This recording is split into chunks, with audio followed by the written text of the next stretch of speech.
Assalamualaikum warahmatullahi wabarakatuh. Saya Muhammad Firdaus Hidayatullah. Pada kesempatan kali ini saya akan membahas berkenaan dengan teori-teori yang saya gunakan di dalam penelitian saya. Ada dua teori yang saya gunakan di dalam penelitian saya. Yang pertama adalah dari Khatib dan Center. Khatib dan Center mengatakan bahwa humas merupakan fungsi dari manajemen. Gitu. Jadi mengartikan bahwa manajemen ini merupakan bagian daripada humas. Gitu.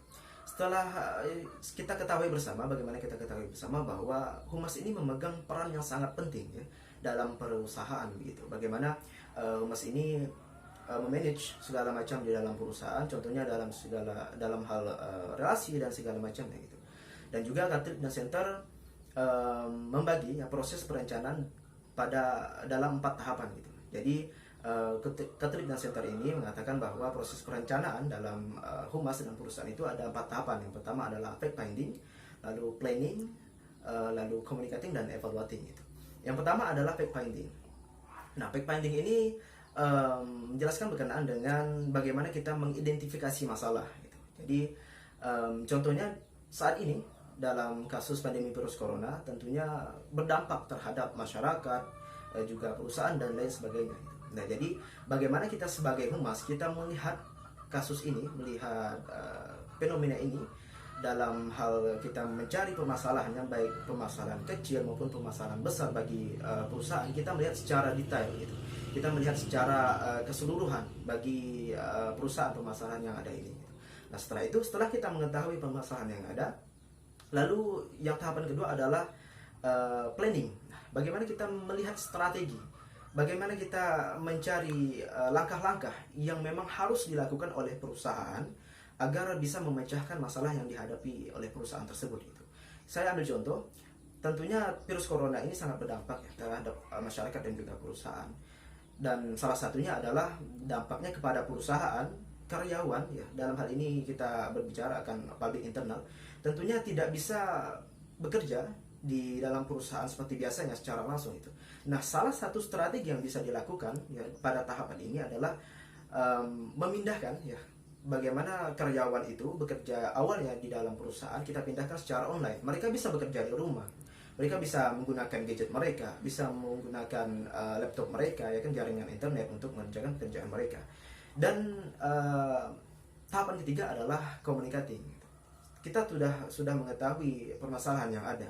Kita sudah menentukan strategi yang ada gitu kan. Nah, bagaimana tahapan ketiga ini adalah komunikasi. Bagaimana kita mengkomunikasikan strategi kita, mengkomunikasikan langkah-langkah yang telah kita buat kepada publik kita. Dalam hal ini publik internal kita gitu. Nah, jadi strategi sebagus apapun, ya, strategi sebaik apapun dengan perencanaan yang sangat matang, tetapi di saat kita mengkomunikasikan itu kepada publik internal dengan kurang baik, maka hal itu sangat sia-sia gitu. Nah, dikarenakan tentunya jikalau strategi itu kita komunikasikan kepada mereka, mereka tidak bisa mengerti, mereka tidak bisa memahami dengan baik, dan jatuhnya saat melakukan pekerjaan mereka tidak bisa maksimal gitu. Nah, dengan adanya komunikasi ini sangat penting kita mengkomunikasikan strategi tersebut gitu. Nah, lalu yang tahapan keempat adalah evaluating gitu. Kita sudah mengetahui permasalahan, kita sudah menentukan strategi, kita sudah melakukan komunikasi yang menurut kita itu sudah sebaik mungkin kita lakukan. Nah, kita harus melakukan evaluasi pada tahapan ini. Evaluasi dilakukan ya, agar kita mengetahui sejauh mana strategi kita, apa yang kita lakukan itu berhasil atau tidaknya gitu. Tingkatan keberhasilan gitu. Nah, kalau kita tidak berhasil, istilahnya apa yang kita lakukan itu kurang baik gitu. Kita bisa mengetahuinya. Oh, mungkin kurang baiknya dari sisi komunikasi, atau kurang baiknya dari sisi kita menentukan strategi gitu. Kalau kita sudah mengetahui di mana kita melakukan kesalahan, di mana kurang baiknya, kita bisa memperbaiki itu di langkah atau program-program selanjutnya, atau dalam menghadapi masalah selanjutnya gitu. Dan kalaupun memang kita melihat dalam evaluasi ini strategi kita sudah bagus, kita bisa pertahankan itu, atau bahkan bisa lebih baik daripada itu.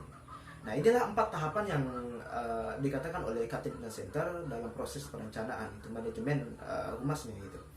Dan teori saya yang kedua adalah The Excellent Theory, yang merupakan kajian dari James Ogranik, Larissa Uraning, dan David M. Dodger, yang mana mereka meneliti tentang praktek-praktek organisasi ya, yang biasa dikenal adalah manajemen public relation, dan manajemen komunikasi, yang khususnya adalah berhubungan dengan 4 macam model atau filosofi public relation, seperti publisitas atau agent press, lalu informasi publik, dan model dua arah asimetris dan juga dua arah simetris gitu.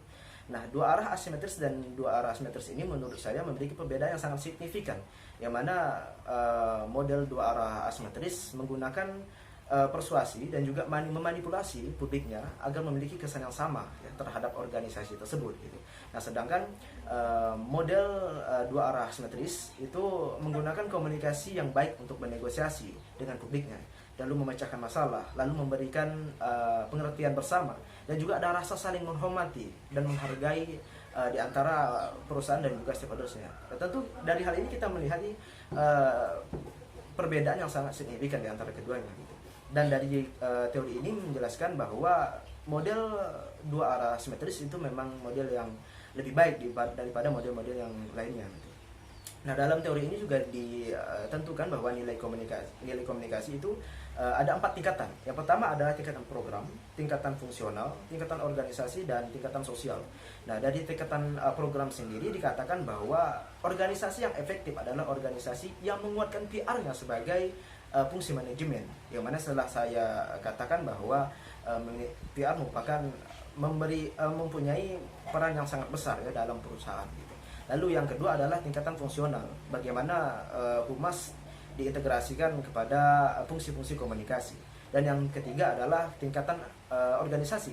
Bagaimana sebuah organisasi dikatakan efektif jika berdasarkan hubungan terhadap internal dan juga eksternalnya, dan juga menggunakan model simetris dua arah gitu. Dan ini sangat penting bagaimana perusahaan memegang peran berhubungan kepada internal dan juga eksternal, yang memang itu sangat penting lah untuk karyawan dan juga bagi masyarakat atau klien gitu. Dan yang terakhir adalah tingkatan sosial. Nah, bagaimana sebuah perusahaan tidak akan dikatakan efektif jika sebelum mereka bisa bertanggung jawab secara sosial gitu. Nah, seperti halnya ini dapat dikatakan bahwa seperti corporate social responsibility gitu. Bagaimana sebuah perusahaan itu bertanggung jawab kepada publik internal dan eksternalnya, kepada karyawannya, kepada kliennya, kepada masyarakat, pemerintah, dan segala macamnya gitu. Nah, dari hal ini saya merasa bahwa kedua teori ini sangat berkaitan dengan penelitian yang sedang saya jalankan gitu.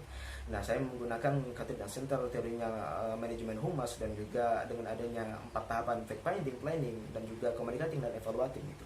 Dan juga dari James Ogranik dengan adanya simetris dua arah, menggunakan komunikasi yang baik kepada publik baik internal dan eksternal gitu. Dan dengan adanya pengertian bersama, saling menghormati dan menghargai itu sangat penting, dan itu saya gunakan di dalam penelitian saya gitu.